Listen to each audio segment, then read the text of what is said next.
chers frères et sœurs en Christ, c'est véritablement une joie pour moi de partager la parole de Dieu avec vous ce matin.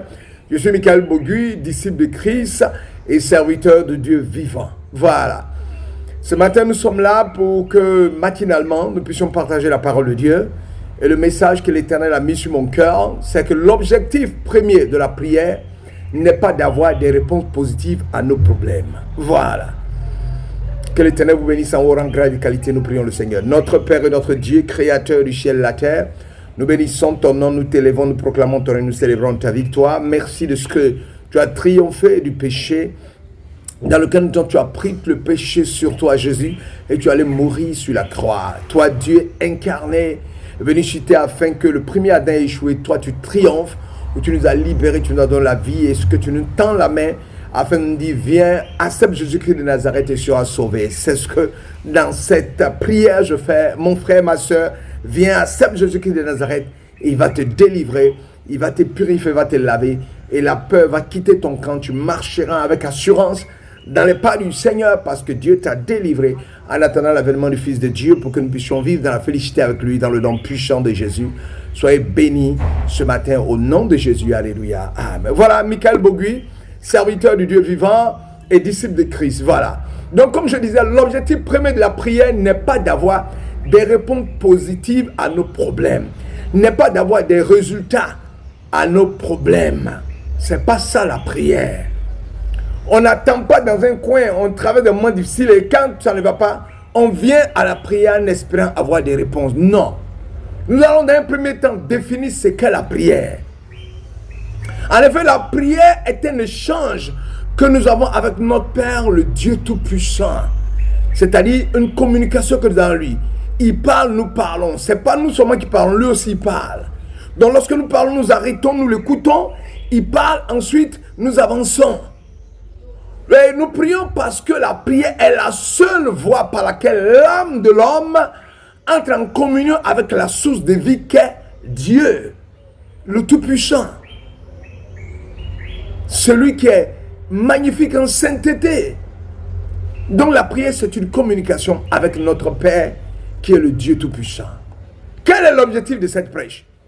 Le but, la cible que je vais atteindre ce matin, le résultat vers lequel, dans l'action du serviteur de Dieu que je suis, c'est contribuer donc à donner un sens aux faits bibliques afin d'amener nos auditeurs, les frères et sœurs, fils et filles, et enfants, papa et maman qui m'écoutent, à comprendre que la prière n'a pas été instaurée par Dieu dans la vie de ses enfants, rien que pour des bénédictions, rien que pour appeler Dieu quand on souffre. Non, nous ne sommes pas des païens. Mais même les païens, ils adorent le Dieu, ils passent le temps à jeter des courriers par-ci, par-là. Donc nous devons être constamment en train de prier, communiquer avec notre Dieu constamment. On n'appelle pas Dieu quand on a des problèmes. Voilà. Pourquoi Dieu veut que nous prions sans cesse? Pourquoi cela? La première raison pour laquelle nous adressons les prières à Dieu n'est pas pour obtenir des solutions à nos problèmes ou encore avoir des résultats. Ce que je vais te dire va te choquer ce matin, mais il faut que je te le dise. Je voulais te dire que tu seras déçu à plusieurs reprises. Si la première raison, la première intention qui motive ta prière est un problème que tu souhaites résoudre.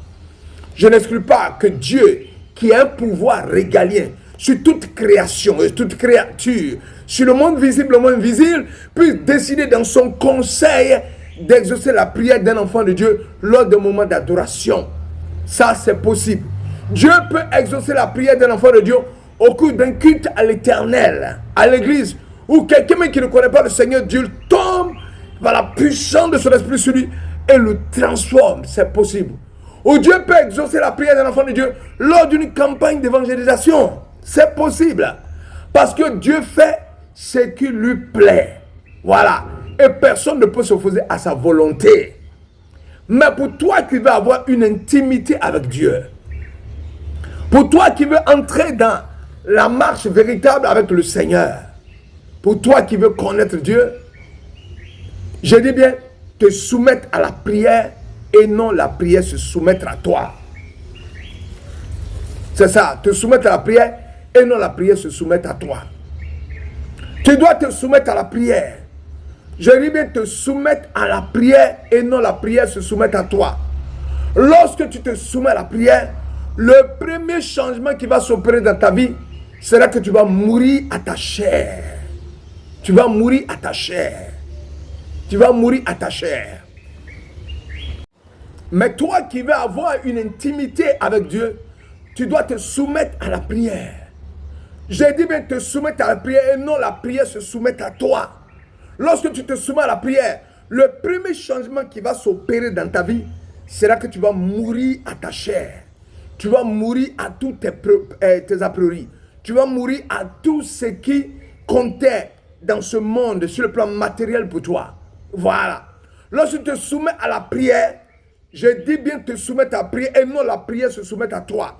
Lorsque tu te soumets à la prière, le premier changement qui va s'opérer dans ta vie sera que tu vas mourir à la chair. La Bible déclare selon Romains chapitre 8 verset 13. Mais si par l'esprit vous faites mourir les actions du corps, vous vivrez car tous ceux qui sont conduits par l'esprit de Dieu sont fils de Dieu. Tu vas être brisé par Dieu et la conséquence sera que tes amis, ceux que tu aimais le plus vont te fuir, ils vont disparaître de ta vie. Oui, ils ne pourront pas supporter le changement qui va s'opérer en toi. Ils ne pourront pas supporter la puissance de Dieu qui va te remplir parce que eux ils sont dans la chair. À moins qu'ils soient des enfants de Dieu remplis de l'Esprit de Dieu. La prière constante à laquelle tu te soumis va commencer spirituellement à bouleverser ton être intérieur et à brûler ton être intérieur, à transformer ta vie et à bouleverser même ta vie extérieure. Tout ce qui était planté en toi comme arrière-plan, tout ce qui était planté en toi comme préjugé, tout ce qui était planté en toi comme les a priori vont tomber comme des chaînes. C'est alors que tu vas trouver en toi ce qui peut être utile à une intimité avec Dieu. Parce que Dieu va te faire découvrir le talent qu'il a mis en toi. Et lorsque Dieu verra que le temps qu'il met, je dis bien, c'est alors que tu vas trouver, en toi ce qui peut être utile à une intimité avec Dieu. Et quand tu vas avancer dans la prière, lorsque Dieu verra que le temps qu'il met à exaucer, notre prière va nous maintenir dans la prière, nous conduisant à une intimité à lui, Dieu va volontairement prolonger le temps d'exaucement de notre prière. Ce n'est pas parce qu'il est méchant. Il prolonge l'exaucement de notre prière. Ce sera la méthode et le moment et le moyen que Dieu va utiliser pour se saisir de nous afin d'avoir une intimité avec nous, afin d'être en connexion avec lui. Nous devons savoir une chose, nous sommes créés à l'image de Dieu, mais que Dieu ne raisonne pas comme nous. Dieu, on ne l'adore pas pour ce qu'il nous donne, on l'adore pour ce qu'il est. Le Dieu tout-puissant. On l'adore pour ce qu'il est, il est le Dieu tout-puissant. On adore Dieu par reconnaissance, par la grâce qu'il nous a faite, par le sacrifice de Jésus-Christ à la croix et sa résurrection qui a ôté le péché de nos vies et nous a permis d'entrer dans la lumière du Dieu vivant. Voilà pourquoi il dit dans Ésaïe 55, 8, 9, en effet, vos pensées ne sont pas mes pensées et mes voix ne sont pas vos voix, déclare l'Éternel. Le ciel est bien plus haut que la terre. De même, mes voix sont bien au-dessus de vos voix et mes pensées bien au-dessus de vos pensées. Tout ce que Dieu fait ne se fait que selon sa volonté, son désir et surtout le respect de lui, son programme, pas le nôtre. Tout ce que Dieu voit en toi, qu'il peut utiliser pour sa gloire, il le fera. Tout ce qui peut nous aider à devenir un instrument entre ses mains, Dieu va l'utiliser. Si nous sommes constants dans la prière, bien sûr, le talent qu'il a mis en nous va être extériorisé à travers la prière et mis à la disposition de l'œuvre de Dieu. Il faut préciser que tous les êtres humains ont tous des talents visibles ou cachés qu'ils doivent mettre à la disposition de l'œuvre de Dieu. Personne n'est venu sur terre les mains vides, je te le dis. Voilà pourquoi la parole de Dieu nous parle des talents dans Matthieu 25, 14, 30.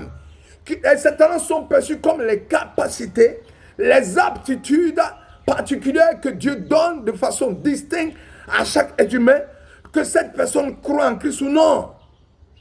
Par exemple, maîtriser les mathématiques, avoir l'oreille absolue, savoir prêcher, pouvoir convaincre, un don artistique, etc., qui doit être mis à la disposition de Dieu, notre Père, pour sa gloire. Pour dire que la prière n'a pas pour premier objectif l'exaucement de nos problèmes. Non. L'exaucement de nos intentions de prière, ce n'est pas ça. Oui. Ne fais pas comme certains frères en Christ qui ne jeûnent et prient que lorsqu'ils passent par des moments difficiles. Non. Jésus-Christ qui est Jésus-Christ qui est notre excellence, notre exemple par excellence, bien sûr, lui-même n'a jamais cherché un profit en Dieu. Lorsque la Bible déclare, selon Philippiens 2, 6, 8, lui qui est de condition divine, il n'a pas regardé son égalité avec Dieu comme un butin à préserver, mais il s'est dépouillé lui-même en prenant une condition de serviteur, en devenant semblable aux êtres humains. Reconnu comme un simple homme, il s'est humilié lui-même en faisant preuve d'obéissance jusqu'à la mort, même la mort sur la croix. Dieu a mis devant lui tout, mais il a préféré se soumettre à la volonté de Dieu dans une humilité totale. Jésus a préféré la présence de Dieu que de la perdre, comme Lucifer qui a perdu tout et est devenu Satan. L'ange Michael a préféré perdre l'amitié de Lucifer et de plusieurs anges afin d'honorer Dieu. Perd le matériel, perd l'argent, perd le monde et gagne l'intimité de Dieu que tu verras par la suite, que Dieu va se manifester. Il va opérer dans le surnaturel et tu vas voir sa même puissance se manifester. Il va briser les plans du diable, il va renverser les fondements et la paix du Dieu vivant sera avec toi. Perds tout, mais gagne Dieu, l'intimité. Cherche Dieu constamment, marche à lui constamment, marche à lui constamment, marche à lui constamment. Et prie constamment, prie constamment. N'arrête pas de prier, continue de prier. Et Dieu va faire de grandes choses dans ta vie. Ne te dis pas, ah je suis là, c'est quand j'ai un problème, je vais y faire un jeûne de prière. Ah c'est quand l'église proclame un temps de jeûne de prière que je prie. Non, toi-même tu dois être constamment en prière. Si tu es au service, chaque heure que tu as, tu dois consacrer même 5 minutes à la prière. Tu dois prier constamment, tu dois prier constamment.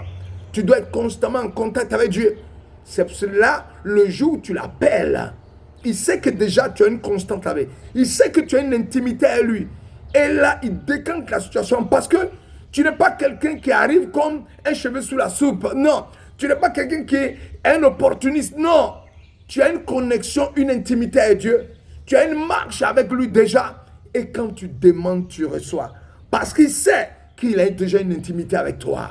Il connaît quelquefois ce dont tu as besoin. Quelquefois, mais tu ne demandes même pas. Et Dieu exauce tes intentions de prière. Ce qui est caché dans ton cœur, il lit, il connaît. Et déjà, il les exauce. Voilà ce que je suis venu te dire.